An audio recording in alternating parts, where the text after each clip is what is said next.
আমি যতবার এই পাটিসাপটা পিঠাটা বানিয়েছি ততবার আমি সাকসেস।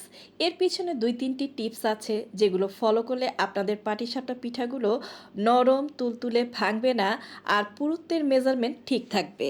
আসসালামু আলাইকুম সবাইকে। শীতের আমেজে পাটিসাপটা পিঠার রেসিপিটি দেখার আমন্ত্রণ জানাচ্ছি। পিঠাগুলো খুব সহজে বানানোর চেষ্টা করেছি। পিঠার উপরের পলপটি কীভাবে পাতলা হবে অথবা মোটা হবে সেই টিপসগুলোও থাকবে, নতুনরা অনায়াসে এটি ফলো করতে পারবেন। এর জন্য মিক্সিং বলে ভিজা অথবা শুকনা চালের গুঁড়ো ১.৫ কাপ, হাফ কাপ ময়দা দিচ্ছি এই পিঠাটা নরম হওয়ার জন্য, ৩ টেবিল চামচ গুঁড়া দুধ দিচ্ছি আর ১ চিমটি লবণ দিচ্ছি। আর গুঁড়া দুধ দিলে এই পিঠার স্বাদটা বাড়ে। আপনারা ইচ্ছা করলে লিকুইড মিল্কটাও দিতে পারেন। এই শুকনো উপকরণগুলোকে ভালো করে মিশিয়ে নিচ্ছি। যেহেতু শীতকাল খেজুরের গুড় ইউজ করব, তাই ১ কাপ গুড় নিয়েছি ছোট ছোট করে কেটে, সেগুলোকে হাফ কাপ পানি দিয়ে চুলায় একটু ঘন করে নিয়েছি জাল দিয়ে।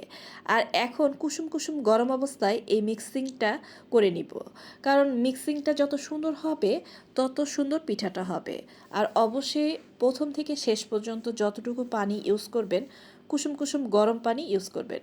আর আমি এখানে সামান্য পরিমাণে গুড়ের পানি রেখে তারপরে আমি হাত দিয়ে মেখে নিচ্ছি।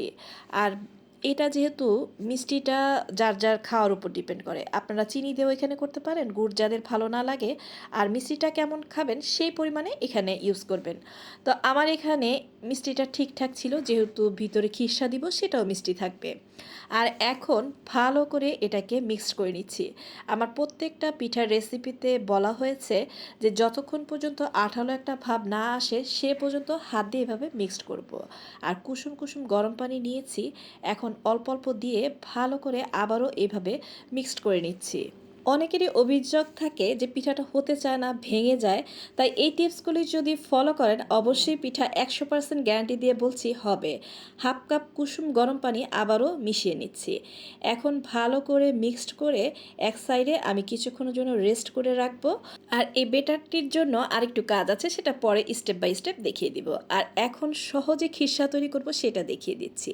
১ কাপ গুঁড়ো দুধ নিয়েছি, ১ টেবিল চামচ চালের গুঁড়া নিয়েছি, আর কাঁচা সুজি নিয়েছি ৩ টেবিল চামচ, আর চিনি নিয়েছি ৩/১ কাপ। তো এখানে একটা কথা হচ্ছে, যদি আপনারা গুড় ইউজ না করেন চিনি আরেকটু পরিমাণে বাড়িয়ে নেবেন অথবা কমিয়ে নেবেন। আর যারা গুড় ইউজ করবেন, তা আমি পরে গুড় ইউজ করব, এজন্য চিনি এখানে একটু কম দিয়েছি আর পরবর্তীতে গুড় ইউজ করব। আর আমি ১.৫ কেজি দুধ চুলায় জাল করে রেখেছি, সেখান থেকে এখানে প্রায় ১.৫ থেকে ২ কাপের মতো দিয়ে ভালো করে এই যে দলাটা পাকিয়ে যায় এটা ছাড়িয়ে নিচ্ছি। এটাই হলো মূল কারণ কেন খিরসাটা বানাতে গেলে বিড়ম্বনায় পড়তে হয়। এই রেসিপিটি ফলো করলে আপনার সেই প্যারা থাকবে না। এখন ৩ কাপ দুধ দিয়ে দিচ্ছি আর খিরসার যে মূল উপকরণগুলো সেগুলো দিয়ে দিচ্ছি। দিয়ে অবশ্যই ভালো করে মিশিয়ে নেবেন। আর কোনো ভয় পাবেন না, যেহেতু চিনি মিক্সড করা আছে এগুলো দলা পাকিয়ে যাবে না।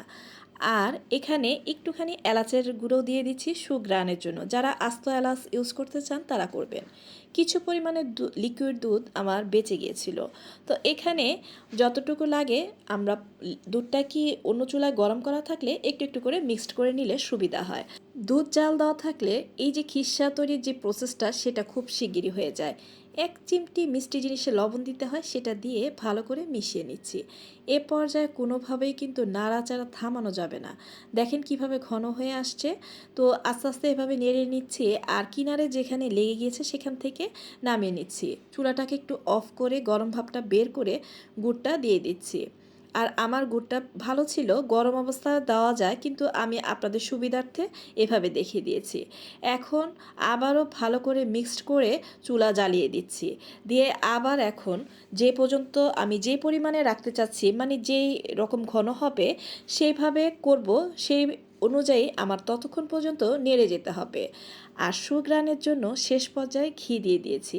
ঘিটা দিলে এত সুন্দর ফ্লেভার হয় আর এই খিরসার কনসিস্টেন্সিটা ঠিক থাকে।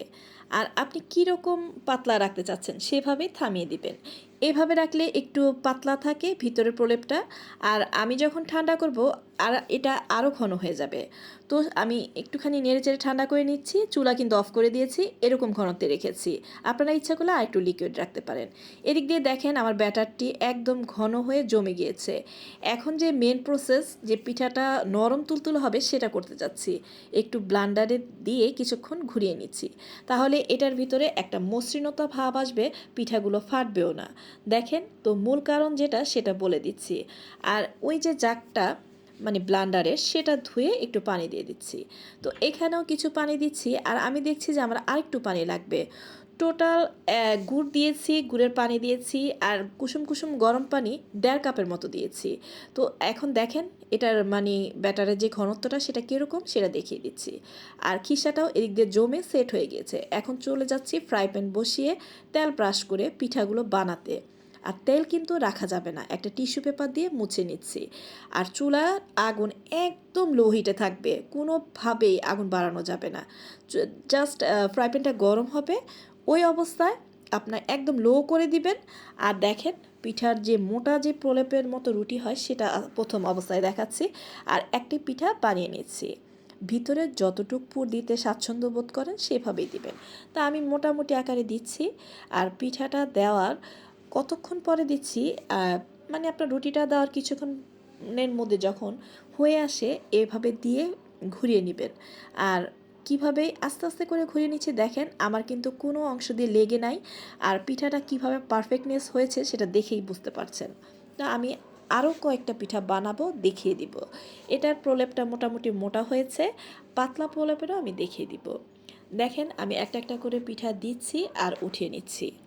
আজকে এটা দেখানোর এটাই কারণ যে পরিমাণে যদি একটু প্রলেপ বেশি পড়ে যায় কোনো অবস্থায় পিঠা ভাঙছে না। তো এই রেসিপিটি একদম পুরো পারফেক্ট ছিল।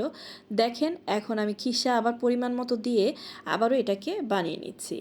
আর যদি মনে করেন যে একটু পাতলা খাবেন আর ছিদ্র জালিযুক্ত খাবেন, আগুনটা একটু বাড়ানো থাকবে। যেহেতু আমরা মসৃণ করে বানাচ্ছি, আগুনটা কম আছে। আর এটা যেহেতু একটু গরম হয়ে গিয়েছিল ফ্রাই প্যানটা, দেখেন একটু ছিটছিট ভাব এসেছে। তো অনেকে কিন্তু এ ধরনের পছন্দ করে। তো আর যখন আপনি ঘুরিয়ে নিচ্ছেন কোনো অংশই কিন্তু ভাঙছে না। স্ক্রিনে দেখানো এই নিয়মে সুন্দর করে ঘুরিয়ে নেবেন। আর আমার পিঠাটিও উল্টে পাল্টে প্রত্যেকটা দিকে যে একটা ভিজা ভাব থাকে সেটা এভাবে করে নিলে পিঠাটা হয়ে যায়। এখন একদম পাতলা প্রলেপ দিয়ে মানে ব্যাটার একটু কম দিব, সেটাকে ঘুরিয়ে দিচ্ছি। আর পিঠাটা করে নিচ্ছি সেটা দেখেন, এটা কিন্তু খুব তাড়াতাড়ি টেনে যায় উপর দিয়ে। আর পিঠার যে প্রলেপটা সেটাও খুব তাড়াতাড়ি মসৃণ হয়ে থাকে। আর পিঠাগুলো কিন্তু পারফেক্ট হয়। তাই এইভাবে আস্তে আস্তে করে বানানোর চেষ্টা করবেন। আগুন বাড়িয়ে দেবেন না, তাহলে কিন্তু পিঠাগুলো নিচে দিয়ে একদম চিটচিট ভাব এসে পড়বে। আর যদি ওই ধরনের পছন্দ করেন তাহলে ওইভাবে বানাবেন। দেখেন কি সুন্দর মসৃণ হয়েছে, আগুন কম ছিল। আর এখন একটু ঘুরিয়ে স্ক্রিনে দেখানো নিয়মে পিঠাগুলো বানিয়ে নিচ্ছি। একদম সর্বশেষ যে পিঠাটা সেটা দিয়ে শেষ করছি। প্রায় আমার 15-16টা পিঠা হয়েছে এই ব্যাটার দিয়ে। কি সুন্দর এই পিঠাগুলো হয়েছে দেখেন, প্রত্যেকটি পিঠা পারফেক্ট হয়েছে। ব্যাটারটি দেওয়ার আগে নেড়ে চেড়ে নেবেন, কীরকম পুরোতে বানাতে চাচ্ছেন সেভাবে বানাবেন। নতুন বা যারা বানাতে পারেন না, পিঠা বানাতে গেলে বিভিন্ন বিড়ম্বনায় পড়েন, রেসিপিটি ফলো করতে পারেন। দেখেন কি সুন্দর ছিটছিট হয়েছে, মসৃণও হয়েছে।